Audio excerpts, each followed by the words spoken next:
Alors, là, je vais utiliser comme matériau aujourd'hui ce qu'on a utilisé pour. Donc, on a aussi dans l'Institut Mines Télécom. Je vous le présente, vous connaissiez l'Institut Télécom. On y rajoute les écoles des mines et donc en tout 13 écoles, plus Armine qui est leur institut de recherche des écoles des mines, qui travaillent ensemble sur des sujets qui sont aujourd'hui essentiels. Parmi ces sujets, il y a effectivement tout ce que j'appelle la métamorphose numérique, mais on est aussi sur les problèmes de transition énergétique, de transition écologique, sur lequel le mariage entre les compétences des domaines de l'énergie, par exemple, et les domaines du numérique est vraiment critique pour réussir ces transitions. Alors aujourd'hui, on a donc dans l'Institut Mines Télécom, on a créé il y a quelques années un think tank qui s'appelle Futur Numérique. Et ce think tank a des activités multiples. Une de ses productions était un livre qui est sorti il y a quelques mois qui s'appelle Métamorphose numérique, qui est un livre écrit par on est une quinzaine d'auteurs là-dessus. Et on a un programme de travail avec la Fondation Télécom qui nous finance un certain nombre d'études. Et donc on travaille sur l'entreprise, on travaille sur la privacy, on va travailler sur l'éducation numérique. Et on a lancé il y a 6 mois à peu près un travail sur les business models, l'évolution des business models. Et pour comprendre l'évolution des business models, on a consacré le premier atelier à ces ruptures technologiques et d'usage, puisque la technologie implique un certain nombre de transformations, de ruptures profondes sur les usages. Et donc je vais parcourir, parce que le sujet est vaste, un certain nombre de ces évolutions et bouleversements. Alors les transparents, on les a élaborés avec Lancelot Péquet et qui en a fait aussi l'iconographie qui est assez parfois très illustrante et un peu décoiffante. Alors la première chose, bien sûr, c'est nos fondamentaux dans les télécoms, c'est le fait que non seulement on augmente les débits de communication, et en plus la communication devient de plus en plus pervasive, c'est-à-dire qu'avec les mobiles, de partout, vous pouvez aujourd'hui vous accrocher sur un réseau de communication, si bien que c'est devenu une sorte de facilité essentielle auquel on ne pense souvent plus, sauf que ça ne marche pas, et qui effectivement demande, parce que la demande en débit est insatiable, demande toujours des efforts de recherche et développement et d'investissement, puisque les investissements les plus forts, les plus lourds aujourd'hui, c'est dans le domaine des télécoms, et vous avez vu récemment d'ailleurs, il y a eu un rachat de Verizon, c'était autour de la centaine de milliards d'euros pour la moitié de l'entreprise, 45% de l'entreprise. Donc c'est un secteur qui demande énormément d'investissement. Et notre problème aujourd'hui en France, il y a eu le gouvernement a pris un certain nombre de mesures pour que cet accès au très haut débit pour tous puisse s'associer à la fois le financement des opérateurs, le financement des collectivités et peut-être le financement d'investisseurs plus patients parce que ce sont des investissements pour des dizaines d'années. Donc le très haut débit, il faut en parler, ça croît tous les jours, mais c'est un phénomène de rupture permanente dans le domaine du numérique. Ensuite, effectivement, on a réalisé, là, il y a un certain nombre de mots-clés qui circulent, d'ailleurs tout le monde ne dit pas la même chose derrière, mais à la limite peu importe, on a 2 mots-clés aujourd'hui, cloud et HPC qui est le calcul à haute performance. Mais ce qui est important, c'est que pratiquement, avec des terminaux très très variés, on a accès, c'est la théorie du nuage, on peut quelque part se déplacer, relier ces terminaux, les relier à des certain nombre de ressources, de stockage, de calcul, etc. Et ça, c'est devenu une réalité. Et là encore, eh bien, ça va continuer, comme le très haut débit, ça va continuer à se développer, avec on appelle ça l'accès au logiciel comme une ressource, l'accès aux plateformes, etc. Ça va continuer de se développer. Et donc c'est le maître mot pendant, ça va être une vingtaine d'années avant que on puisse tirer tout le parti de tout ça. Alors, ensuite, je ne vais pas m'appesantir, ça développe ce qu'on appelle le concept de virtualisation, qui d'ailleurs rend pour les gens la perception de la facilité, parce que de plus en plus, vous ne vous préoccupez pas. En fait, ça fait à peu près 15 ans que je ne sais plus où sont traitées les données que je traite, les données que j'utilise, etc. On virtualise de plus en plus. Et c'est un élément de simplification très importante. Hein. On n'a plus besoin de se préoccuper comment tournent les moteurs en fait. On peut juste utiliser la voiture. Mais comme le disait monsieur tout à l'heure, l'utilisation, l'interface, lui, est de plus... Et on n'arrive pas encore à... La simplification ne va pas aussi vite que la complexification. Et qui plus est, vous parliez des micro-ordinateurs, la stabilité de toutes ces petites bêtes, etc. est assez délicate. Donc là, on a un vrai problème qu'on va appeler d'inclusion, c'est-à-dire faire que, même si on n'a pas suivi la complexification des moteurs dans nos voitures, on sait tous s'en servir. Et par contre, quand on introduit des fonctionnalités numériques un peu complexes, là, il peut y avoir des débuts d'hésitation. Alors, on continue le mouvement du M2M, ça veut dire que de plus en plus, les machines sont devenues des machines communicantes, elles traitent et entre eux, elles commencent à s'échanger de l'information, à se distribuer un certain nombre de calculs, donc à vivre entre elles et à faire pour notre plus grand bienfait, à nous rendre un très très grand nombre de services automatiques. L'automatisation est devenue un des maîtres mots de notre société. Si on voulait prendre un peu de temps, on dirait que dans l'évolution de l'humanité, il y a eu toute une période de développement des machines au service des humains. Ces machines deviennent aujourd'hui intelligentes et sont capables de traiter de plus en plus de choses entre elles. C'est un phénomène fondamental dans notre évolution de l'espèce humaine. Bon, je vais vous passer ça, c'est un peu technique. Ensuite, il y a le domaine du big data. C'est un des grands mots d'aujourd'hui. C'est lié finalement à la progression à la fois de la puissance de traitement des données, aux algorithmes de traitement de données que nos mathématiciens, nos informaticiens nous développent, et en plus à une production de plus en plus massive de données.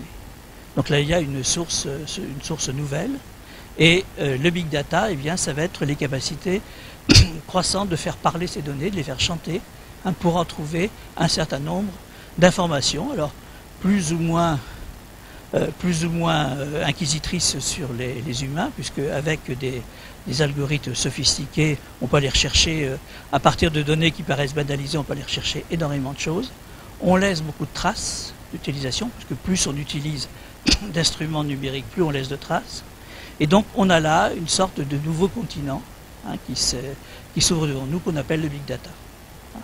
Donc on y retrouve tout ce qu'on faisait déjà classiquement depuis longtemps, mais alors de plus en plus, en utilisant des algorithmes sophistiqués et assez brutaux, on arrive à sortir des informations.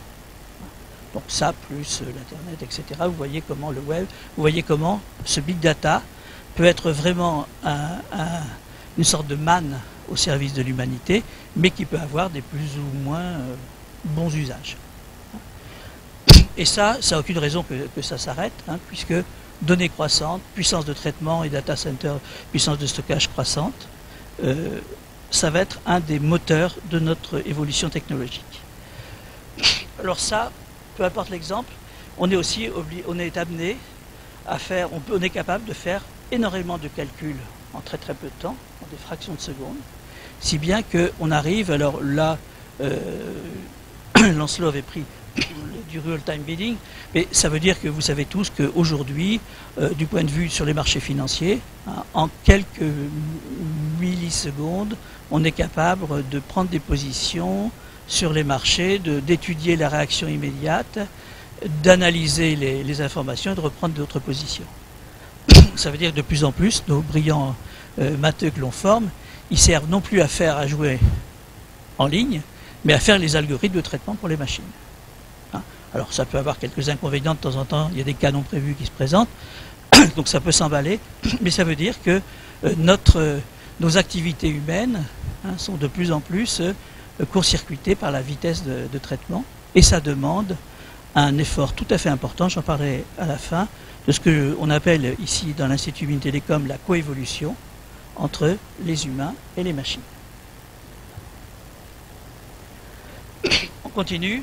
Bon, le web sémantique, c'est deux très jolis mots, qui veut dire qu'on a un espace de connaissances qui s'accroît, on en produit énormément, et en plus ces connaissances, on a maintenant de plus en plus des moyens de les organiser, de les structurer, donc de pouvoir y accéder devant d'un côté des montagnes de connaissances et des outils qu'il faut pour aller chercher, aller travailler, aller récupérer ces informations, ces connaissances, et potentiellement on va aller bien au-delà des algorithmes de recherche naturelle qui sont utilisés aujourd'hui, qui donnent des résultats très utiles mais finalement assez pauvres par rapport à la matière.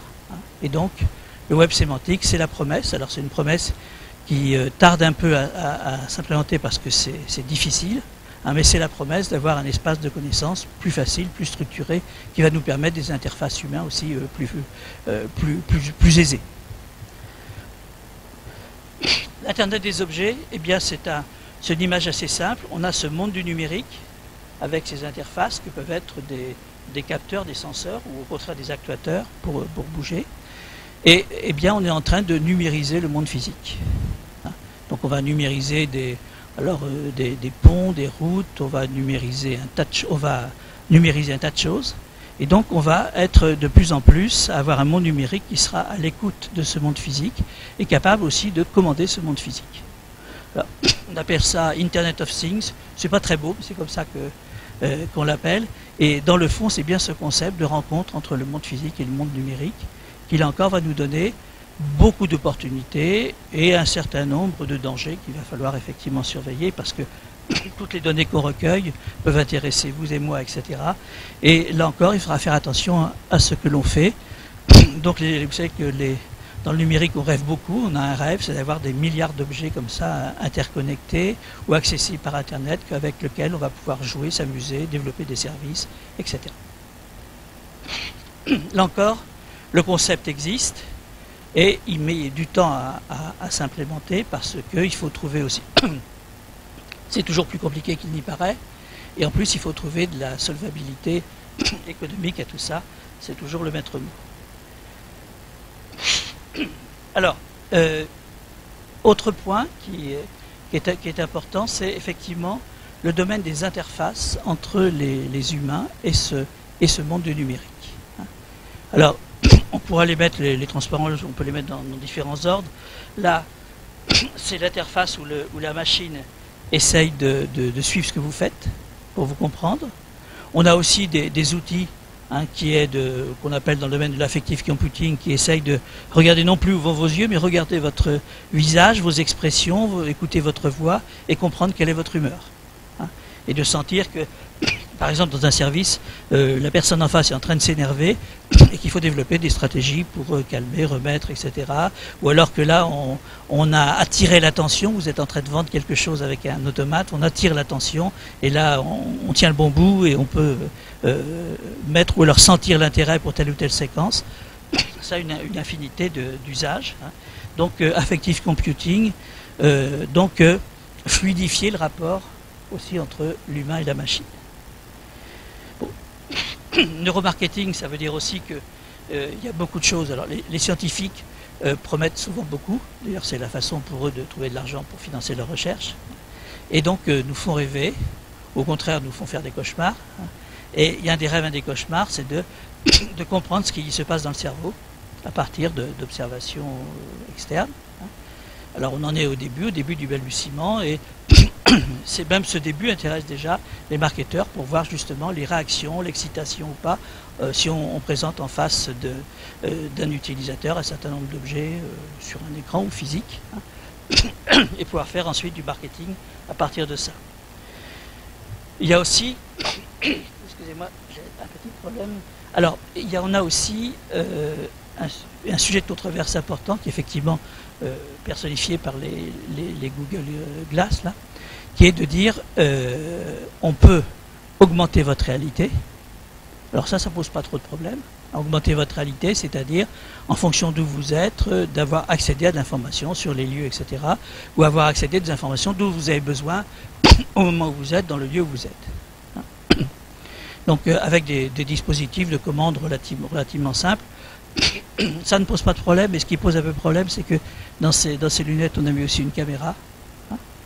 Et donc là, vous pouvez vous promener dans la rue, dans un magasin, dans un tas d'endroits, et vous pouvez filmer ce qui se passe. Ça veut dire que l'information que vous avez là est prise et ramenée sur un certain nombre de serveurs.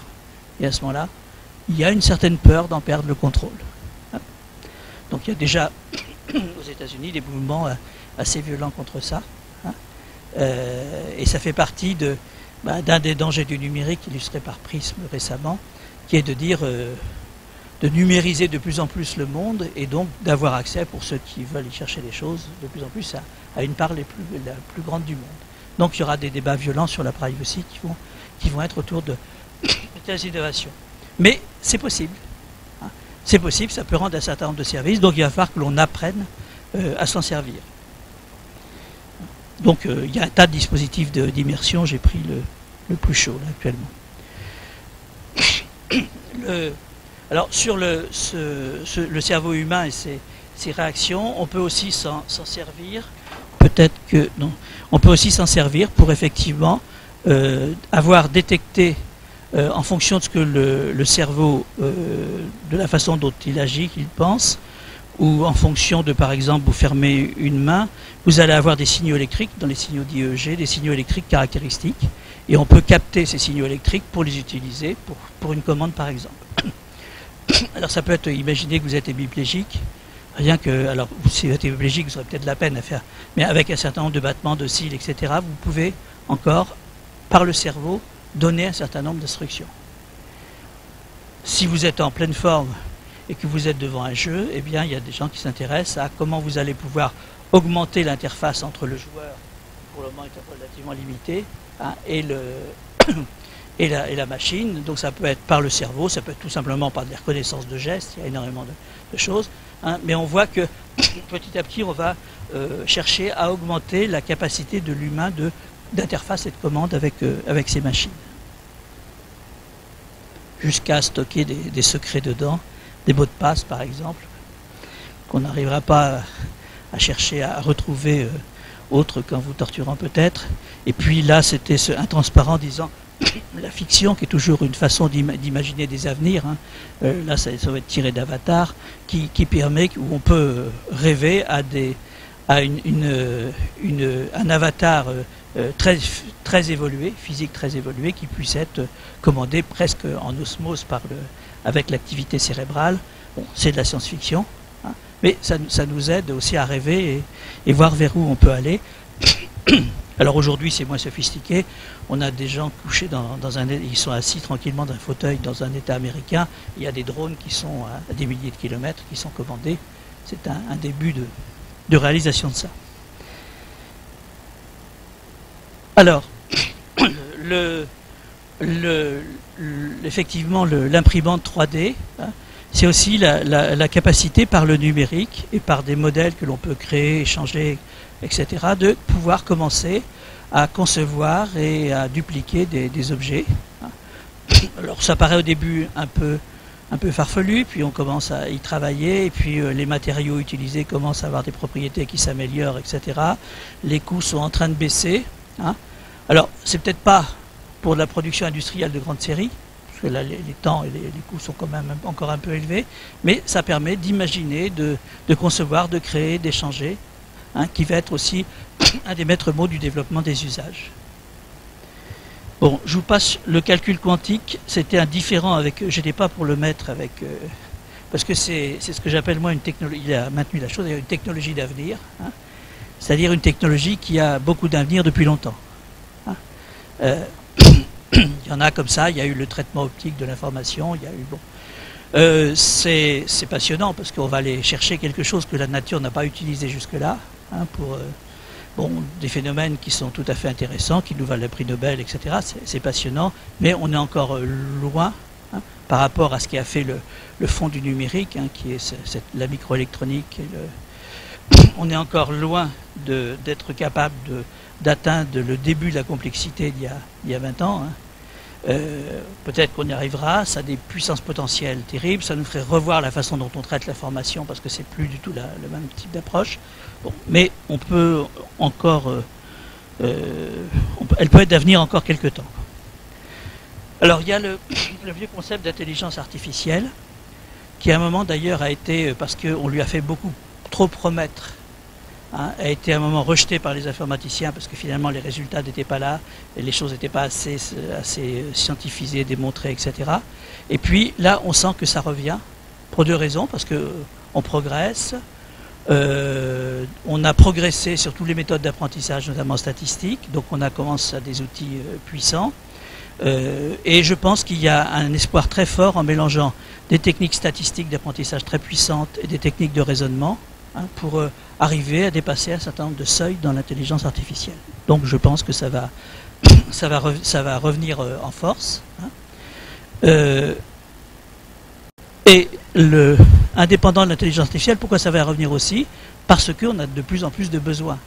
Et c'est un des éléments de réponse à la complexification du numérique, des interfaces, c'est d'avoir des agents, appelons-les intelligents, n'ayant pas peur, qui sont capables de gérer un certain nombre de choses, qui soient capables de t'adapter à vous, de comprendre vos usages, vos limitations, etc., et de travailler en machine-to-machine avec d'autres agents pour résoudre un certain nombre de vos problèmes.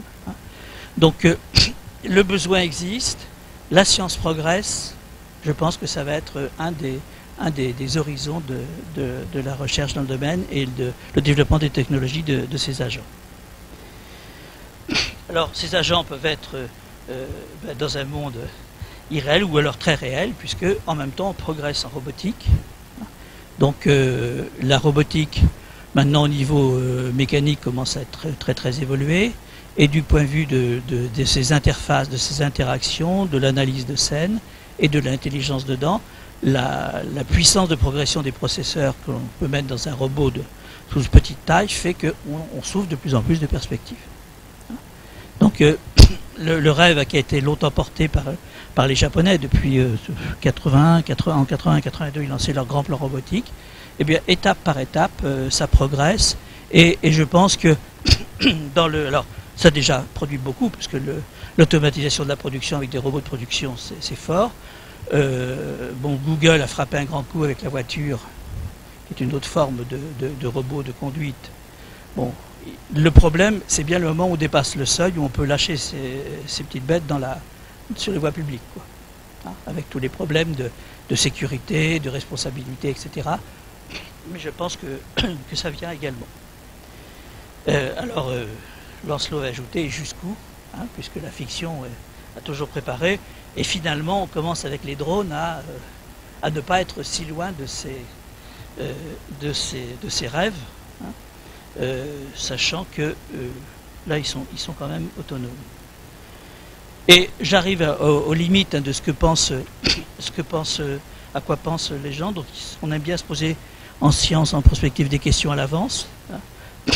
Alors la question n'est pas si nouvelle, ça s'appelait le golem dans le passé. C'est est-ce qu'on va faire des robots, on va les développer, c'est évident. On va les doter d'intelligence de plus en plus grande. Et ces robots, certains disent, un jour, vont commencer vont-ils échapper à notre...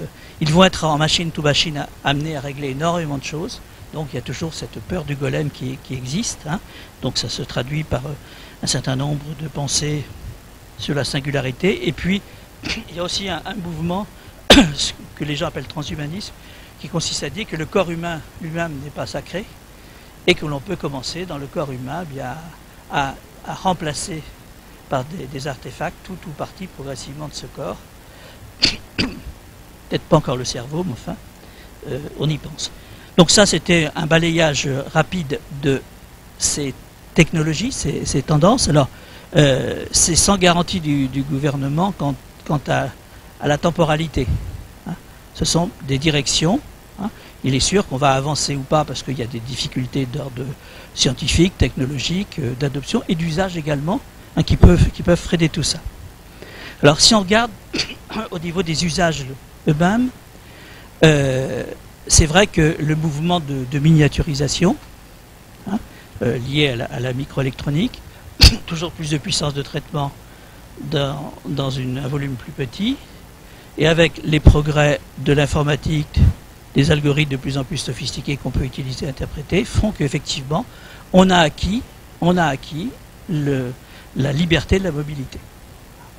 Et ça, c'est extrêmement important parce que ça ouvre tout un champ d'application. Ensuite, il y a des choses qui sont donc, là, ça va nous donner des types d'usage, d'ergonomie particuliers. Il y a, à l'opposé, un mouvement qui est très fort, et qui va être fondamental pour comprendre quand je viendrai à la conclusion sur la métamorphose numérique. J'ai employé ce terme, la multitude. Il y a eu un livre écrit récemment là-dessus par Henri Verdier, avec qui on travaille pas mal, et Richard Collin qui a fait un rapport sur la fiscalité.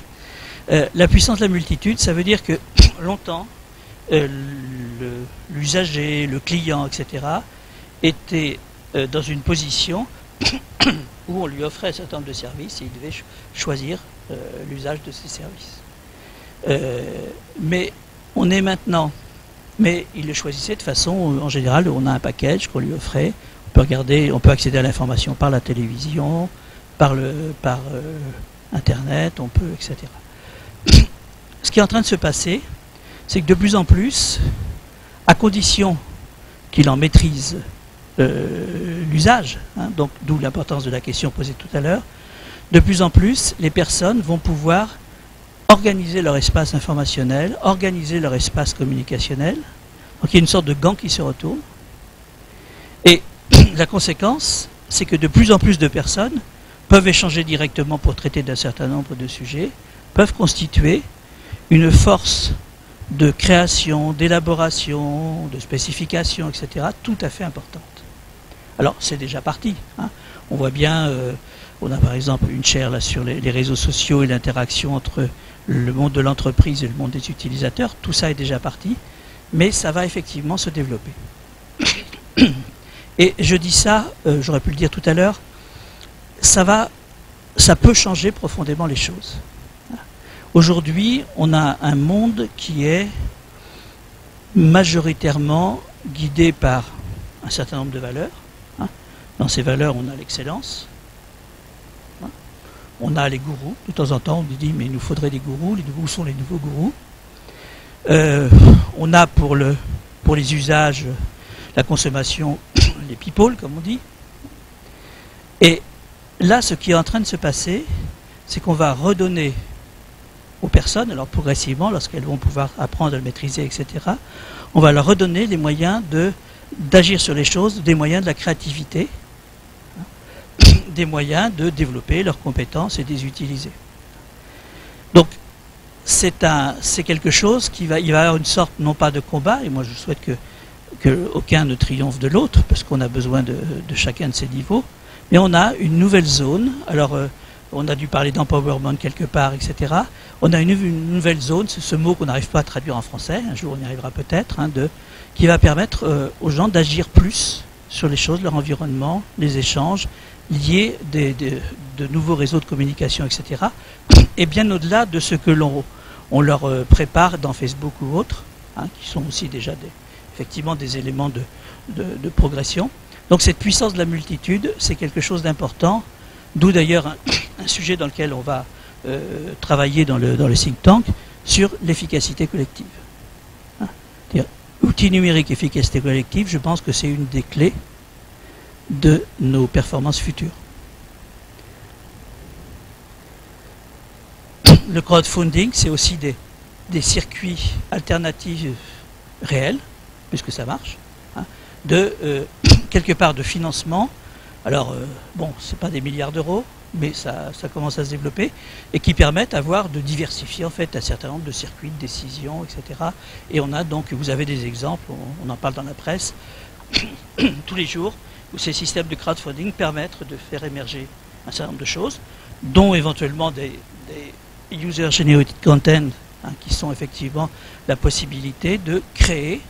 Alors, notre système est très fort, parce qu'il sait très vite récupérer cela, et donc on a créé des outils pour récupérer mais vous voyez, récupérer, je reviens sur l'exemple tout à l'heure, sur YouTube, qu'est-ce qu'on va vous montrer?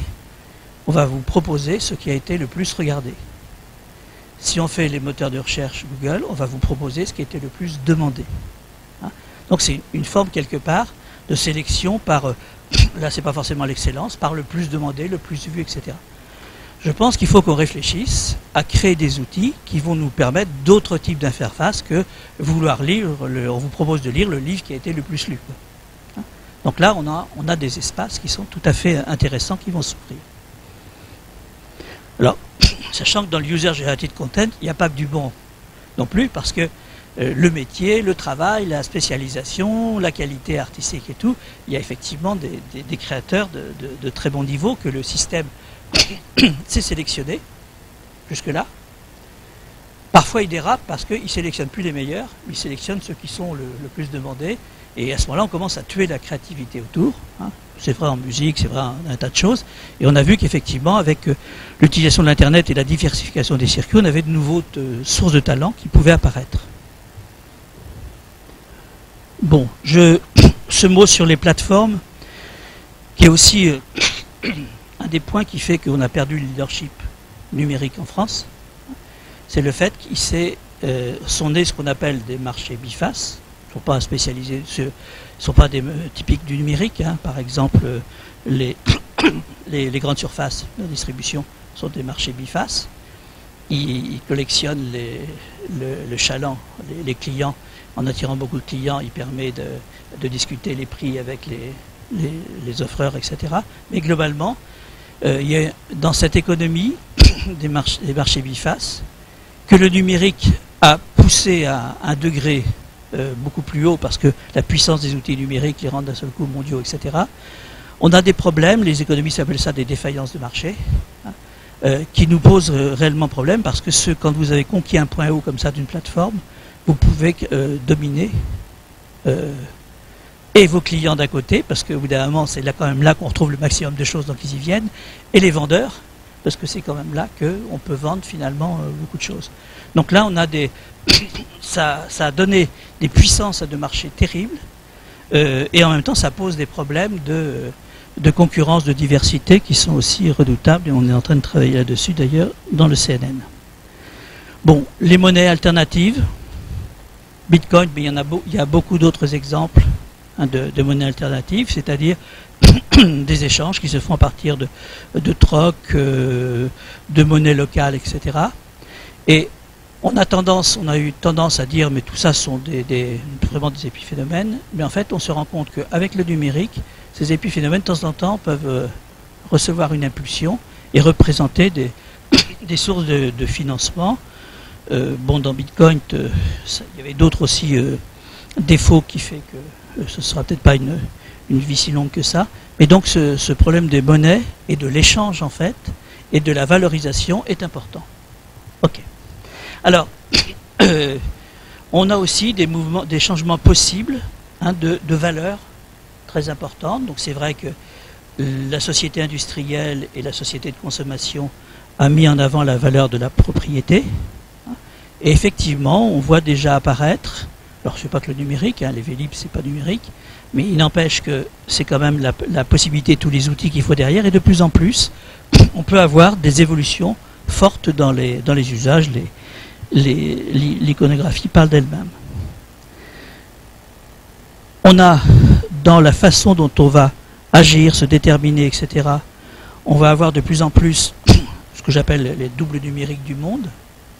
Par exemple, que Dassault Systèmes fait des doubles numériques d'objets industriels. Hein, c'est-à-dire quand on a un avion, on a son modèle qui permet de faire un tas de choses. Et de plus en plus, on va avoir ces capacités de modéliser et de simuler le monde, ce qui peut donner des outils, mais aussi poser un certain nombre de problèmes au niveau j'allais dire, de son intérêt à la vie, la façon dont ça se décide, etc. On va avoir de plus en plus d'outils à notre disposition. Qu'en fera-t-on bon, les problèmes de la multi-identité, je l'ai abordé tout à l'heure. C'est pas un problème mince hein, du point de vue de l'évolution psychique des humains. J'accélère un peu parce que j'ai consommé l'essentiel de mon temps. Bon, là, c'est une vision plus collective de la ville. C'est un sujet sur lequel on travaille dans un programme qui s'appelle Futuring Cities sur comprendre la ville, non seulement ses composantes, ses silos, hein, mais aussi comment l'entité ville peut vivre, évoluer et cette ville intelligente. Ça, c'est pour vous dire que donc, je vais passer à la conclusion, parce qu'il le faut. Et dans la systématisation, deux mots, c'est de dire aussi que vous avez de plus en plus d'outils, à votre disposition. Vous pouvez accéder à l'information, vous pouvez vous-même le simuler le monde, le prévoir. Mais aussi, le monde vous met de plus en plus aussi en catégorie. Hein, et les gens peuvent avoir sur vous des modèles. Vous pouvez aussi être modélisé, canalisé, etc. C'est aussi une forme de préoccupation. Et dernière chose, le numérique permet un tas d'échanges qui passent à travers de beaucoup disons, d'équilibres que l'on avait réalisés. Je prends un exemple de Airbnb, la location de... C'est très facile maintenant de louer sa maison, etc. Et tout ça passe au travers des systèmes fiscaux. En France, on a tendance à trouver que c'est plutôt bien. Hein. Mais néanmoins, si on échange comme ça de la monnaie, si on passe à travers tous ces problèmes fiscaux, on va avoir des problèmes du comment financer le bien commun. Donc le numérique, c'est pas nouveau par rapport à ça, hein, mais il permet une facilité hein, de passage à travers de tous ces filtres qui peut poser à la fin des problèmes d'équilibre systémique au système qui n'est pas négligeable. Alors, je vais remonter à mes deux transparentes conclusions, si ça tient encore. J'aurais pu passer à côté, mais ça va être aussi simple de remonter, comme ça vous revivez. J'y suis. Donc, tout ça m'a amené, et en travaillant au sein de ce think tank futur numérique avec un certain nombre de collègues de nature très différentes, hein, de métiers spécialisés très différentes, à dire qu'on était en face non pas d'une transformation aujourd'hui, mais d'une véritable métamorphose de notre société, dont le numérique, quelque part, est... Donc le monde est en métamorphose et le numérique en est la cause, le levier. Donc ça s'inscrit dans une trajectoire de complexification de la société humaine, très bien traduite par Teilhard de Chardin d'ailleurs sur l'avenir humain, dans celui de l'avenir humain. Et quand il écrit ça en 1945, il n'a pas l'Internet, il n'a pas tout ça, mais ce qu'il pressent est en train d'arriver. On complexifie notre société humaine et on est de plus en plus interdépendant. Hein, on interagit de plus en plus avec les autres, on est de plus en plus interdépendant. La deuxième chose qui fait qu'on n'est pas dans des métamorphoses, il y en a eu 2 ou 3 dans l'humanité à peu près qu'on peut dire vraiment fortes. Cette métamorphose aussi affecte nos moyens cognitifs. On est en train de réaliser un saut cognitif, si bien qu'on va avoir une évolution profonde. Certains pensent qu'elle effraie certains. Hein, certains interdisent à leurs enfants très jeunes l'ordinateur, etc. D'autres disent que, au contraire, le livre permettait de développer certaines qualités, l'écran permet d'en développer d'autres. Hein, mais on est en train de modifier profondément notre structure cognitive. On modifie les sens, hein, on donne à l'image une importance beaucoup plus forte qu'avant. On modifie donc nos entrées, on modifie la façon dont on va structurer les informations, naviguer dans nos informations. On modifie le langage, hein, vous l'entendez tous les jours si vous y prêtez attention. Donc on a un saut cognitif qui va être tout à fait important. Donc on est en train d'enclencher une forme de spirale évolutionniste. Et tout ça, effectivement, s'appuie sur cette plateforme numérique avec ses infrastructures de communication, de calcul, ses automates, les contenus que l'on crée, les usages que l'on fait et l'évolution et le développement des compétences. Et donc, je pense que ça nous mène, je dirais presque, c'est pas fatalement, parce que ça peut être une issue très heureuse, mais à une société nouvelle de coévolution entre l'homme, la machine et les autres humains. Donc, ce à quoi on s'attache, on a d'ailleurs une réunion de notre think tank après, c'est de voir comment on va pouvoir écrire cette société nouvelle. Donc, on a de nouvelles relations entre l'individu et le groupe qui sont en train de s'établir. On sort d'une période qui a permis un développement sans précédent des individualités. Hein, certains appellent ça le phénomène d'individuation. On est maintenant on rentre dans une phase où, sans détruire cette puissance des individualités qui nous a amenés à cet état de développement, comment va-t-on pouvoir travailler à ce que j'ai dit tout à l'heure, à la coopération entre tous ces individus qui va fatalement changer les modèles d'organisation des entreprises, de notre vie sociale, de nos gouvernances publiques. Ce pouvoir de la multitude, bon, j'en ai parlé, sur cet empowerment individuel et collectif. La transformation de l'entreprise, bon, je pense que dans toutes les entreprises, on le sent et on sait que c'est parti. Le problème, c'est qu'on ne sait pas jusqu'où ça va aller, jusqu'où ça va s'arrêter. Mais on sent bien que c'est... D'ailleurs, très souvent, quand on a des transformations comme ça, des ruptures profondes, on commence par envisager la substitution. Comment peut-on mieux faire un certain nombre de choses en utilisant? Et puis un jour, on se rend compte que le mouvement est beaucoup plus fort que tout ça, qu'il va falloir restructurer. Il y a effectivement à l'école des mines Armand Hatchwell et j'oublie sa collègue qui viennent écrire un livre sur l'évolution de l'entreprise qui est tout à fait intéressant. Bon, le développement cognitif, j'en ai parlé, et donc il faut faire face, quoi. Puisqu'on va pas arrêter d'utiliser ce monde des machines. Effectivement, il est important de donner à des formations spécialisées, dire comment, si je m'intéresse à l'informatique, il faut que je comprenne comment elle fonctionne, mais il faut surtout donner aux gens la capacité de comprendre, de se représenter le monde numérique dans lequel on est, de toute façon à pouvoir l'utiliser. Alors à différents niveaux, certains seront capables d'aller programmer, d'autres pas, il faut de tout, mais il faut y travailler, et je pense qu'on ne peut pas envisager une telle transformation, une telle complexification sans se poser le problème de dire quel palier on va franchir dans le développement humain. Voilà, je vous remercie. Merci Francis. J'avais juste une réflexion pendant que tu parlais. Dans les début des années 80, je travaillais sur un projet qui s'appelait l'Airbus A320, celui qui devait voler tout seul, sauf qu'il ne savait pas rouler sur les pistes tout seul. Donc il fallait quand même un pilote pour le conduire. Et c'est là où on s'aperçoit que l'élément de fiabilisation de la machine, c'est l'homme, et l'élément de fiabilisation de l'homme, c'est la machine. Merci, et j'espère que vous avez quelques questions, et ensuite on fera une petite pause.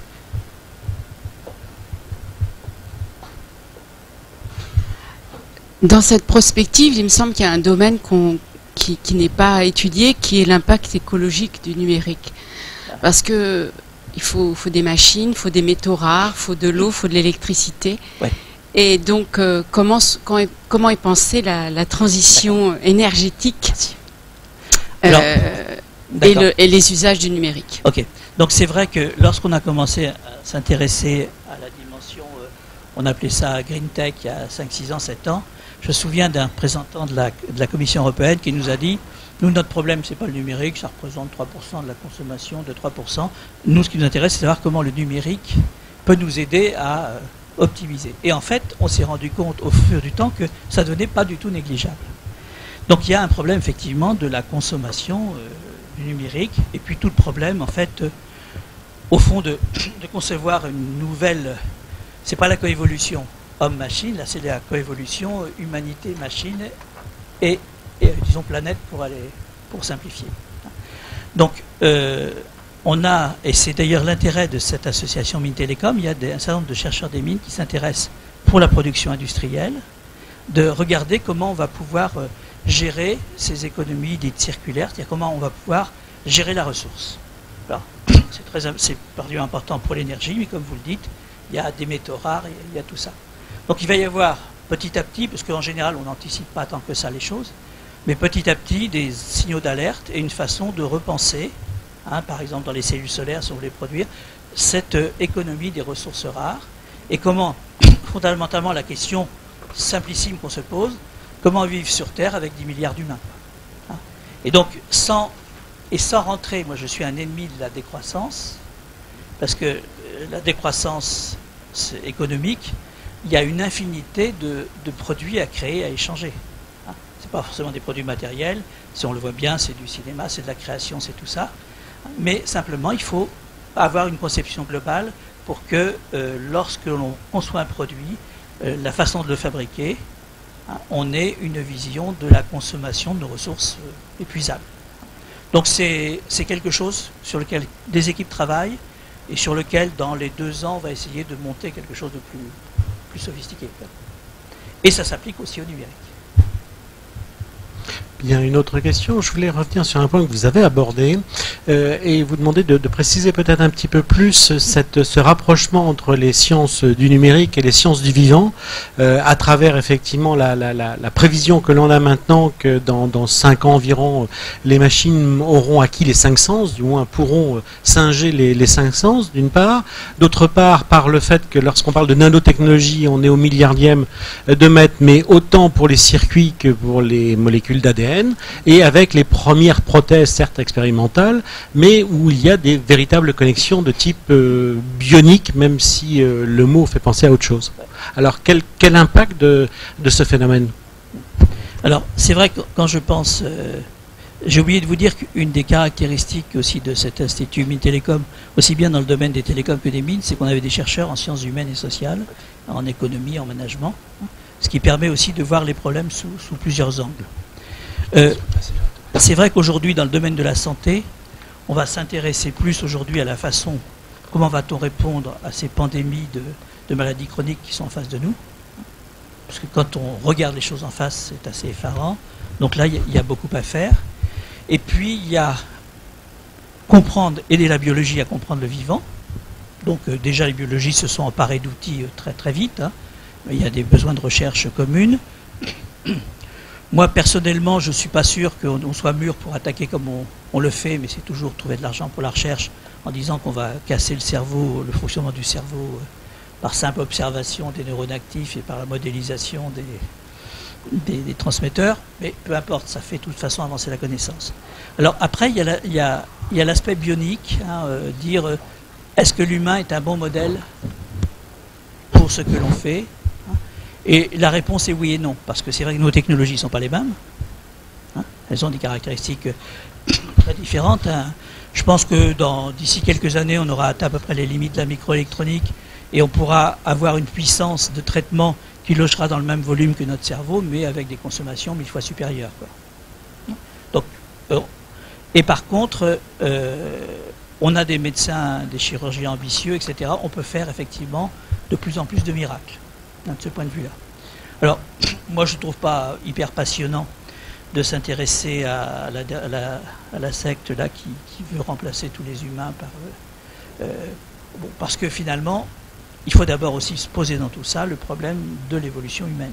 Quel est le fameux Human Project, quel est notre projet humain? Donc je pense que ça va se faire, on voit bien comment se fait, il y a des problèmes d'éthique, il y a des gens qui réfléchissent. On ne va pas aussi vite qu'on pourrait aller dans certains domaines, c'est peut-être un bien. Et puis en même temps, il ne faut jamais se fermer de porte, parce qu'on le regrette. Donc moi, je serai assez Salomon là-dessus. Il ne faut pas lâcher sur tout et n'importe quoi. Et en même temps, jusque-là, on a toujours réussi à faire des progrès scientifiques, des choses intéressantes. Et en quantité aussi égale des choses dangereuses, mais ça, c'est l'humain qui choisit, au fond. Merci Francis. Il y a encore une question ici, et puis après ça on fera pause.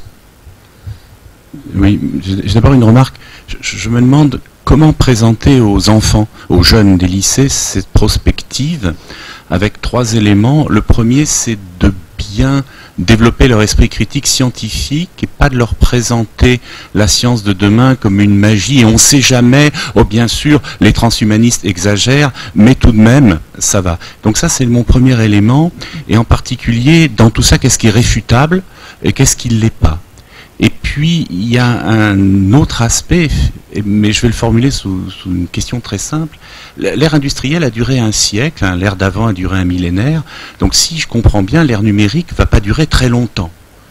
Et donc, ce que moi je me demande aujourd'hui, au moment où on commence à détruire nos livres, c'est est-ce que la prospective n'est pas de prévoir ce qui se passera quand cette ère numérique sera terminée? Moi, je pense à la 5e métamorphose.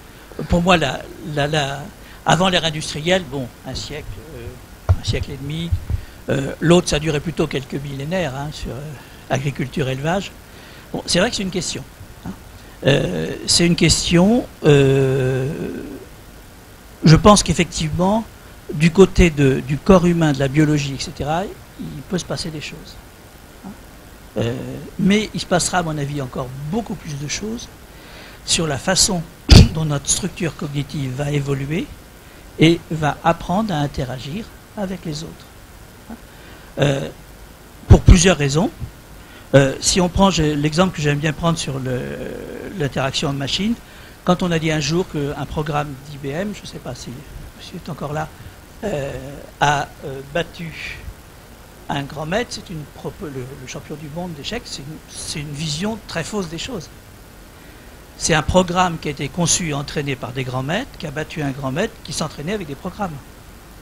C'est-à-dire qu'on a une montée en compétences qui se fait, et je pense qu'aujourd'hui, on n'a pas idée de notre puissance cognitive et de notre génie créateur.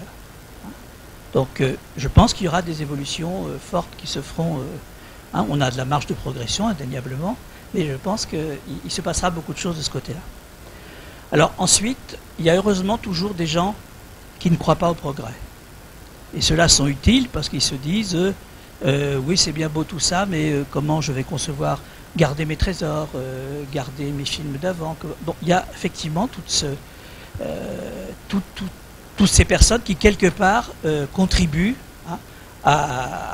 non pas à freiner l'enthousiasme. Parce que je pense qu'aujourd'hui, ce n'est pas un problème d'enthousiasme, il y a des problèmes de peur. Mais en même temps, le jour où la larve se transforme en papillon, on ne sait pas, il y a des gens qui disent « je voudrais qu'il y ait un gourou qui me dise comment les choses seront ». C'est pas possible, il faut commencer à voler, quoi. Donc il y a une part quelque part, il y a une part d'espérance dans tout ça pour pouvoir avancer. Alors comment la faire partager à nos enfants? Je pense de plus en plus, parce qu'ils sont en train de vivre cette phase d'individualisation accélérée. J'ai des enfants, 15 ans, 19 ans, et je pense que ceux qui en ont encore plus jeunes voient encore les choses s'accélérer. Je pense qu'on va être obligé de leur demander. Parce qu'ils sont très utilisateurs du numérique. Et ils sont utilisateurs un peu, c'est un peu comme la main à la pâte. On a dit dans la main à la pâte, la physique, on va l'enseigner par l'expérience. Le numérique, ils ont l'expérience. Maintenant, il faut qu'on leur donne les éléments, les codes, les cadres de compréhension. Et ça, c'est important, et notamment de compréhension, comment ça joue sur le reste du monde. Puisque ce n'est pas uniquement de savoir comment programmer, etc. C'est en quoi l'usage du numérique, pour les enfants très jeunes, ou pour un tas de gens qui aujourd'hui ne savent pas s'en servir. Je pense que, certes, on peut faire des MOOC pour apprendre la physique, le traitement de signal, c'est intéressant, mais il faut aussi faire des MOOC pour apprendre aux gens à comprendre et à se représenter ce qu'est le numérique. Et nos enfants étant une catégorie très particulière.